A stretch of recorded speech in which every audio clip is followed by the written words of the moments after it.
अहमद है, इस तरीके से उस नूर का नाम अहमद रखा गया। उसके बाद उस परवरदिगार आलम ने अपने महबूब की तारीफ की। किसकी? अपने महबूब की तारीफ की। वो परवरदिगार आलम किसी की तारीफ करता नहीं, लेकिन अपने महबूब की तारीफ की, अपने महबूब की तारीफ की, तारीफ करता रहा। उसके बाद में वही परवरदिगार आलम इरशाद फरमाता है, तू तो मोहम्मद है। इस तरीके से उस नूर का नाम मोहम्मद रखा गया। अब होता क्या है, उसी नूर के सदके में उस मालिक हकीकी ने अंबिया को पैदा किया, अंबिया की रूहों को बनाया। अंबिया को पैदा करने के बाद में आसमान का शामियाना लगाया, जमीन का फर्श बिछाया, चुनीनो चुना बनाए, मकीनो मका बनाए, जमीनो जमा बनाए, दुनिया का कोना कोना बनाया, जर्रा जर्रा बनाया, हमें और तुम्हें पैदा किया, हमें और तुम्हें औलाद बख्शी। यानी कि हर नेमत, हर चीज उस परवरदिगार आलम ने उस नूर के सदके में अता फरमाई। अब होता क्या है, परवरदिगार आलम ने सोचा कि क्यों ना अपने महबूब का तारुफ करा दिया जाए, अपने महबूब का तारुफ करा दिया जाए। उस मालिक हकीकी ने अपनी चादरे रहमत में जगह दी। तमाम अंबिया इकराम की अरवा रूहें जमा हुई, तमाम अंबिया इकराम जमा हुए, महफिल सजी। वो महफिल कैसी थी? सूरह आले इमरान में अहद मिसाक के तौर पर परवरदिगार आलम ने कुरान मजीद में बयान फरमाया। कैसी महफिल थी? सजाने वाला खुदा जाने या आने वाले अंबिया जाने। तमाम अंबिया आए, आदम अलैहिस्सलाम आए, जकरिया अलैहिस्सलाम आए, इब्राहीम अलैहिस्सलाम आए, इस्माइल भी आए, नूह भी आए, ईसा भी आए, मूसा भी आए, याकूब भी आए, अय्यूब भी आए, यूनुस भी आए, यूसुफ भी आए। तमाम अंबिया इकराम की जमात मौजूद है। सब अपने अपने दराजात लेकर आए, अपने अपने मनाकिब लेकर आए, अपने अपने अनवार लेकर आए, अपनी अपनी तजल्लियात लेकर आए। एक एक चमक रहे थे। सारे अंबिया इकराम एक दूसरे पर अपने अपने दर्जात बयान कर रहे थे, एक एक चमक रहे थे। किस तरीके से चमक रहे थे? जिस तरीके से आसमान में तारे चमकते हैं, इस तरीके से अंबिया इकराम की जमात चमक रही है। एक दूसरे पर दर्जे, एक दूसरे पर फजीलतें बयान की जा रही है। लेकिन उसी वक्त में एक नूर जलवा फकन होता है, एक नूर जाहिर होता है। जब वो नूर जाहिर होता है तो जितने भी अंबिया इकराम तारों की तरह चमक रहे थे, सबका नूर मांद पड़ जाता है, सबकी चमक हल्की पड़ जाती है। किसी कहने वाले ने कहा, ऐ परवरदिगार आलम, ये कौन है? ये किसका नूर है जिसके सामने हमारी चमक मांद पड़ गई है, हमारी रोशनी हल्की पड़ गई है? उस वक्त अल्लाह के नकीब ने ऐलान किया था, अल्लाह के खतीब ने ऐलान किया था, ऐ अंबिया इकराम की जमात सुन लो, यही अल्लाह का महबूब है, यही अहमद है, यही मोहम्मद है, यही मुस्तफ़ा है, यही मुज्तबा है। इसी को कुरान यासीन त्वाहा कहता है। यही मोहम्मद है। इसी के सदक़े में परवरदिगार आलम ने तुम्हें बनाया है। इसी के सदक़े में उस मालिक हकीकी ने दुनिया को बनाया है। यही वो नूर है, यही अल्लाह का वो हबीब है जिसको परवरदिगार आलम दुनिया में जब भेजेगा तो 23 साल की कलील मुद्दत के अंदर काफिरों के घरों में दीन इस्लाम का चिराग रोशन करेगा। यही वो मोहम्मद है जो अपना दुनिया के कोने कोने में दीन इस्लाम का परचम लहराएगा। यही वो मोहम्मद है जो अबू सुफियान जैसे अकड़ू लोगों को अल्लाह ताला की बारगाह में झुका देगा। यही मोहम्मद है। जब अल्लाह के नकीब ने खुतबा पढ़ा आमिना के लाल का, खुतबा पढ़ा अल्लाह के महबूब का, उस वक्त परवरदिगार आलम ने इरशाद फरमाया, ऐ अंबिया इकराम, अहद लेना होगा, वादा करना होगा। आदम वादा करना होगा, ईसा वादा करना होगा, मूसा वादा करना होगा, जकरिया वादा करना होगा, अय्यूब वादा करना होगा, याकूब वादा करना होगा, इब्राहीम वादा करना होगा, इस्माइल वादा करना होगा, अय्यूब वादा करना होगा, यूसुफ वादा करना होगा, यूनुस वादा करना होगा। परवरदिगार आलम की बारगाह में अंबिया इकराम अर्ज करते करते हैं, या रसूलल्लाह क्या वादा करें, तू तो दिलों के राज को जानता है, आखिर क्या वादा लेना चाहता है, क्या अहद लेना चाहता है। परवरदिगारे आलम ने इरशाद फरमाया, ऐ मेरे अंबिया, ये मेरा महबूब है, मैं इससे मोहब्बत करता हूँ। मैं जब तुम्हें दुनिया में भेजूंगा, तुम्हारी नबूवत के डंके बज रहे होंगे, तुम्हारी शोहरत के डंके बज रहे होंगे, लोग तुम्हारे खुतबे पढ़ रहे होंगे, तुम्हारा कलमा पढ़ रहे होंगे। उस वक्त भेज दूं अपने महबूब को, तो अपनी नबूवत के डंके मत बजवाना, अपने खुतबे मत पढ़वाना, अपना कलमा मत पढ़वाना, बल्कि मेरे महबूब की पैरवी करना, मेरे महबूब का कलमा पढ़ना, मेरे महबूब के खुतबे पढ़वाना, अपने डंके ना बजवाना। अंबिया इकराम से वादा लिया, उस परवरदिगारे आलम ने अहद लिया। अंबिया इकराम अर्ज करते हैं, या रसूल अल्लाह, वादा लेकर क्या करेगा? उस परवरदिगारे आलम ने इरशाद फरमाया, ऐ अंबिया इकराम कान खोल कर सुन लो, मैं इस वादे को, इस अहद को अपनी मुकद्दस किताब में बयान करूंगा, कुरान मजीद में बयान करूंगा।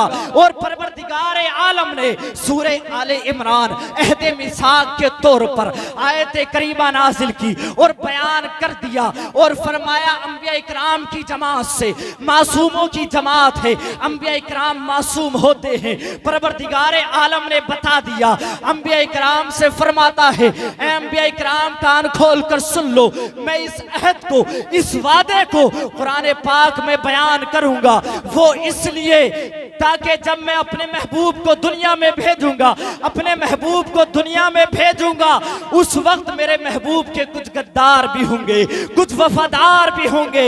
जब उस अहद को मेरी मुकद्दस किताब में वो गद्दार पढ़ेंगे, जब वो पढ़ेंगे तो हो सकता है मेरे महबूब के गद्दार वफादारों की सफ में आकर खड़े हो। सुभान अल्लाह, सुभान अल्लाह, नारे तकबीर, नारे रिसालत, नारे वसीयत, मसलके आला हजरत जिंदाबाद जिंदाबाद। हो सकता है वो गद्दार, मेरे नबी के गद्दार, जो मेरे नबी की मुखालफत करेंगे, जो मेरे नबी को बुरा भला कहेंगे, हो सकता है जब वो इस अहद को पढ़ें तो वो वफादारों की सफ में आकर खड़े हो जाएं। परवरदिगार आलम ने वादा लिया, अंबिया इकराम ने वादा कर लिया, अंबिया इकराम ने वादा किया। उसके बाद परवरदिगार आलम ने एक दूसरे पर गवाह बनाया, अंबिया इकराम को एक दूसरे पर गवाह बनाया। उसके बाद वो परवरदिगार आलम ने इरशाद फरमाता है, तुम एक दूसरे पर गवाह हो जाओ और तुम सब पर मैं गवाह हो जाता हूं। ऐ मेरे प्यारो सुन लो, उस मालिक के हकीकी ने बता दिया, मासूमों से इस लहजे में बात करके बता दी कि हम मासूमों से इस लहजे में बात करते हैं। ऐ अंबिया इकराम सुन लो, अगर मेरे महबूब के वादे से फिर गए तो अंजाम अच्छा नहीं होगा।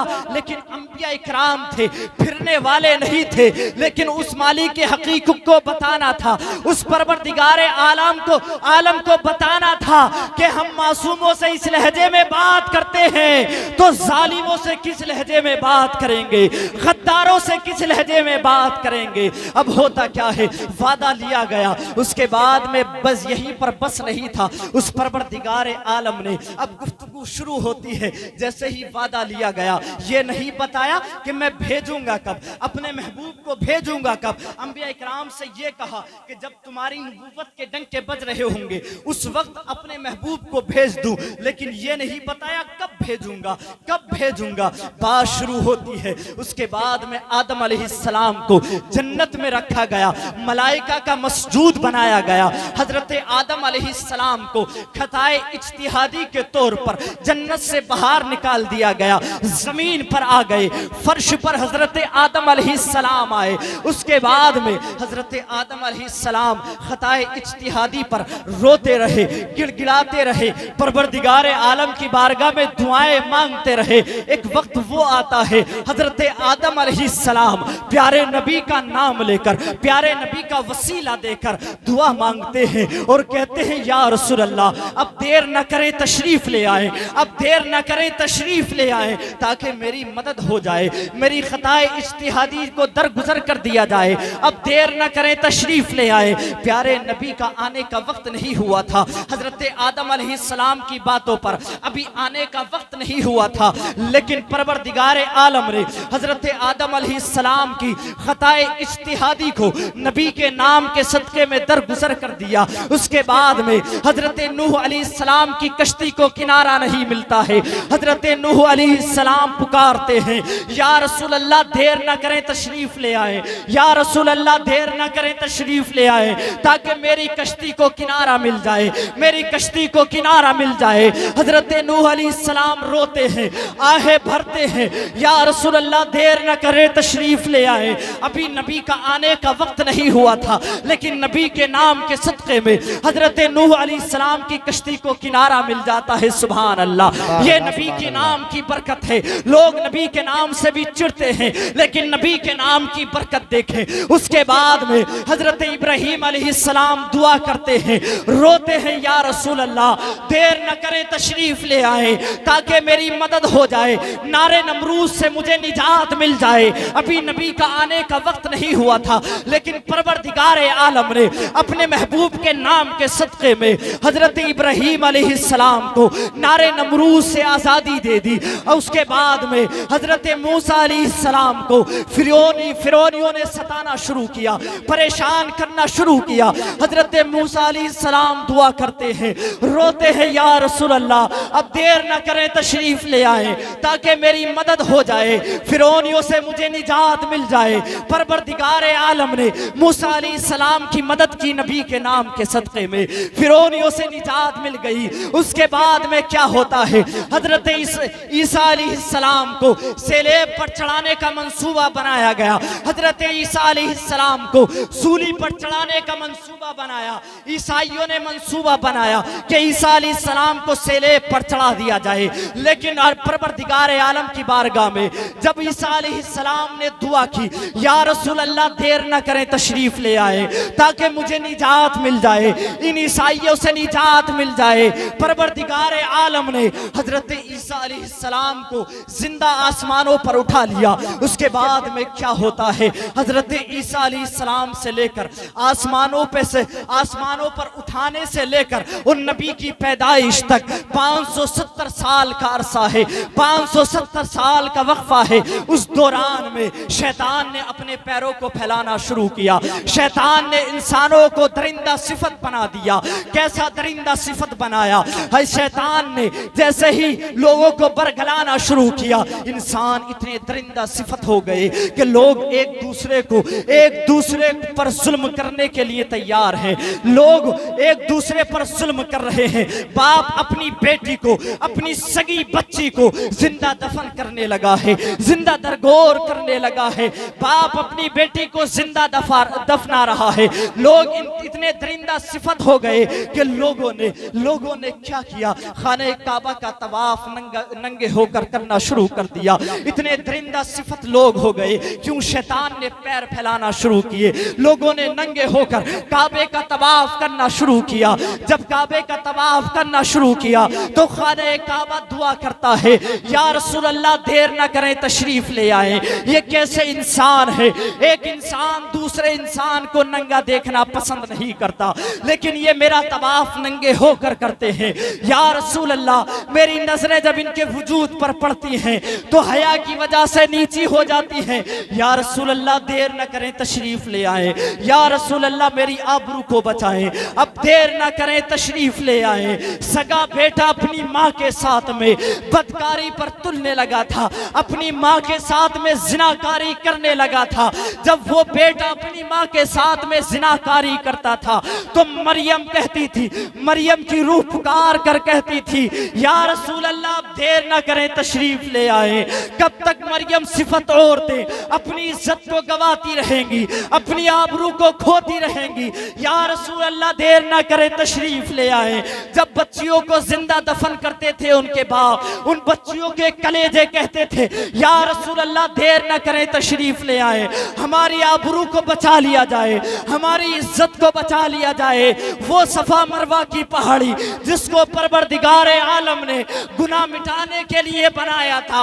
लोग उस पर दौड़कर अपने गुनाहों को मिटाते हैं। उस सफा मरवा की पहाड़ी पर लोग ज़िनाकारी करने लगे थे, लोग बदकारी करने लगे थे।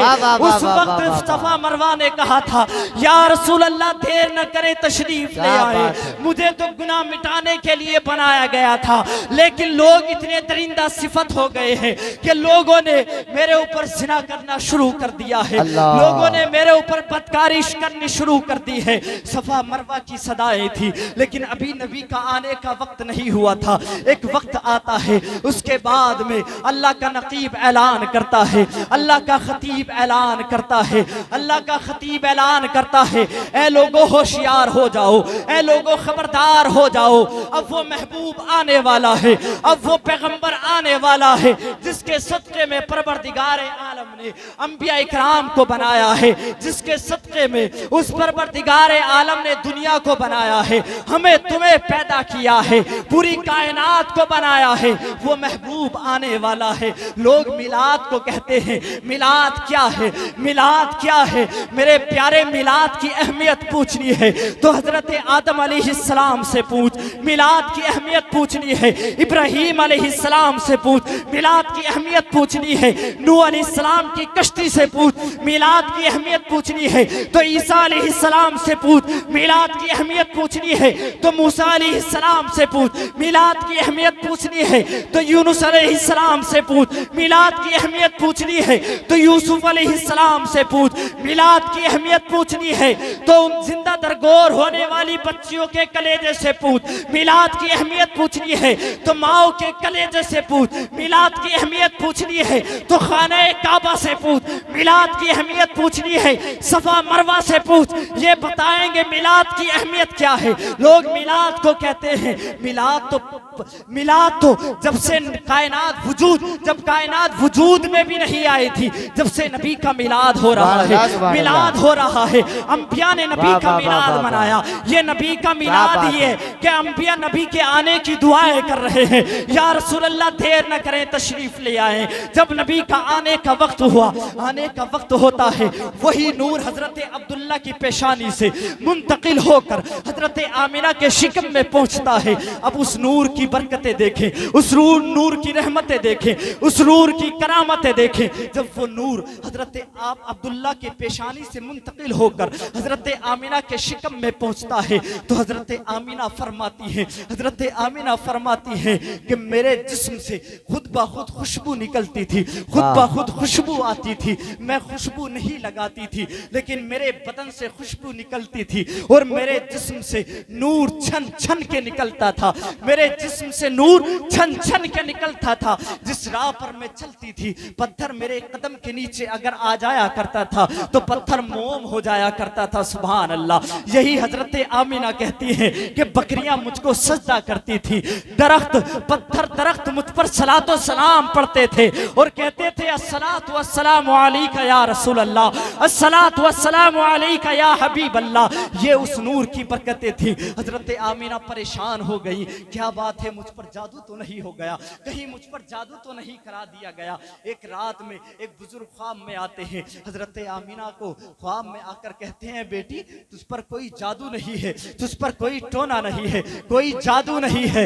ये जो पेट में तेरे शिकम में जो बच्चा पल रहा है, तेरे पेट में जो नूर है, सब उसी नूर की बरकतें हैं, उसी नूर की करामतें हैं, उसी नूर की रहमतें हैं। ये कोई मामूली बच्चा नहीं है, बल्कि अल्लाह का महबूब है, अल्लाह का हबीब है। परवरदिगार आलम ने पूरी कायनात को इसी नूर के सदक़े में पैदा किया है, इसी नूर के सदक़े में पूरी दुनिया को बनाया है। ये कोई मामूली बच्चा नहीं है। हजरत आमिना कहती है, ए बाबा मैंने तुमको पहचाना नहीं, आप कौन हैं? ये बुजुर्ग कहते हैं, ए बेटी मैं तेरा बाप इब्राहिम हूँ, मुझको खलीलुल्लाह कहा जाता है।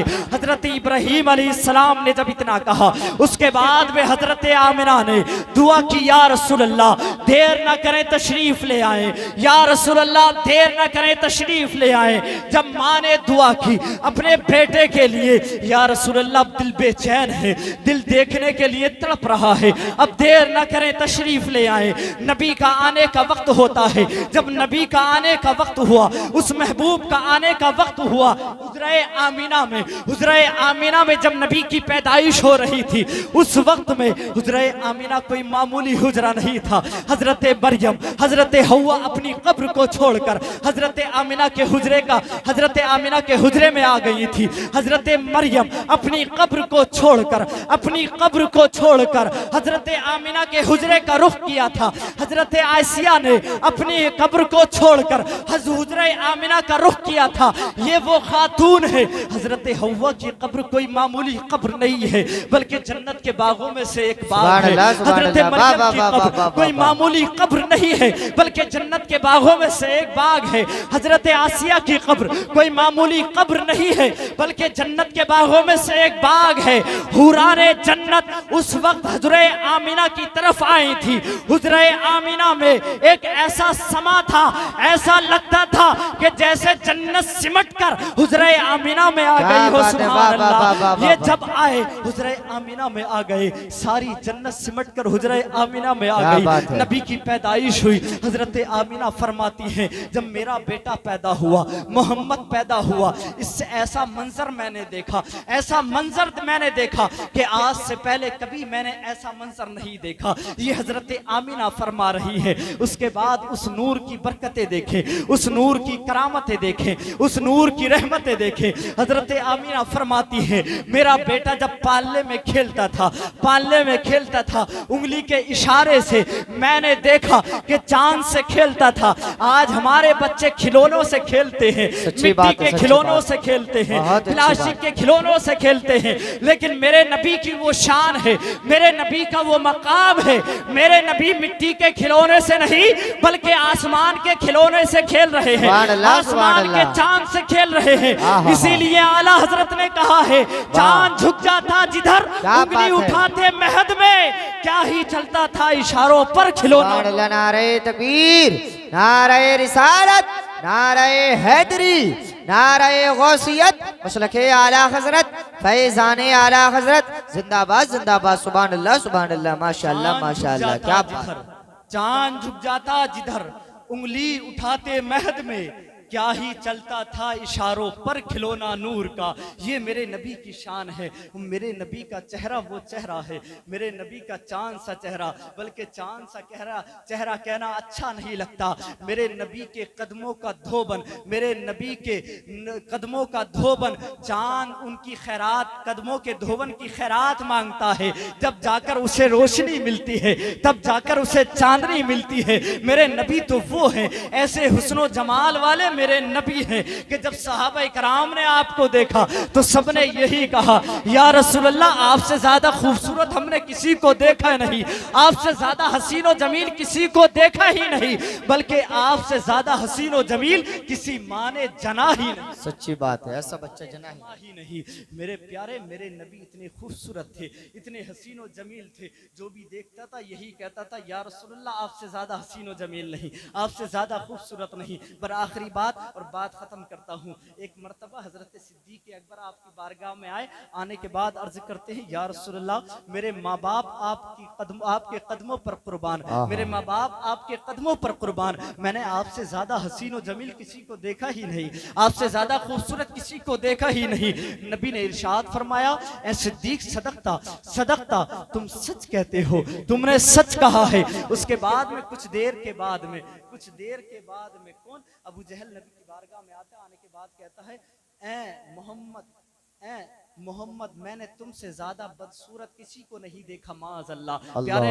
प्यारे नबी ने उस वक्त भी कहा था, क्या सदकता सदकता, अबू जहल तू भी सच कहता है, तूने भी सही कहा है। सिद्दीक अकबर ने भी सही कहा, तुमने भी सही कहा। सहाबा इकराम उस मंजर को देख रहे थे अपनी आंखों से कि नबी ने दोनों बातों को एक साथ जमा कर दिया, एक साथ जमा कर दिया। मतलब नबी खूबसूरत भी बदसूरत भी नहीं, एक ही चीज हो सकता है, एक इंसान या तो खूबसूरत होगा या बदसूरत होगा, या तो गोरा होगा या काला ही होगा, है एक इंसान या गोरा होगा या काला होगा। लेकिन नबी ने दोनों की बातों पर हाँ कर दी। सिद्दीक अकबर तुमने भी सच कहा, अबू जहल तुमने भी सच कहा। सहाबा इकराम से रहा नहीं गया, अर्ज करते हैं या रसूल अल्लाह, आपने सिद्दीक अकबर की बात पर भी सदकता कहा, अबू जहल की बात पर भी सदकता कहा, माजरा क्या है समझ में नहीं आया। उस वक्त नबी ने इरशाद फरमाया था, कान खोल कर सुन ले वो लोग, कान खोल कर सुन ले जिनको नबी के ऐब नजर आते हैं, नबी में कमियां निकालते हैं, कान खोल कर सुन ले। नबी ने इरशाद फरमाया,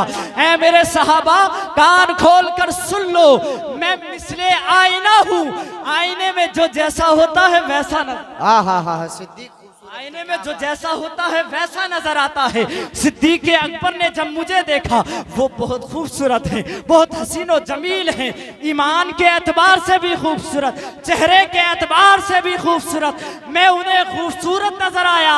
अबू जहल बड़ा ही बदसूरत है, ईमान के एतबार से भी, चेहरे के भी एतबार से, इसीलिए मैं उसे खूबसूरत नजर नहीं आया, उसे बदसूरत नजर आया। अगर मेरे नबी को देखना है तो सिद्दीक अकबर की नजर से देखो, मेरे नबी को देखना है उस्मान गनी की नजर से देखो, मेरे नबी को देखना है फारूक आजम की नजर से देखो, मेरे नबी को देखना है मौला अली की नजर से देखो।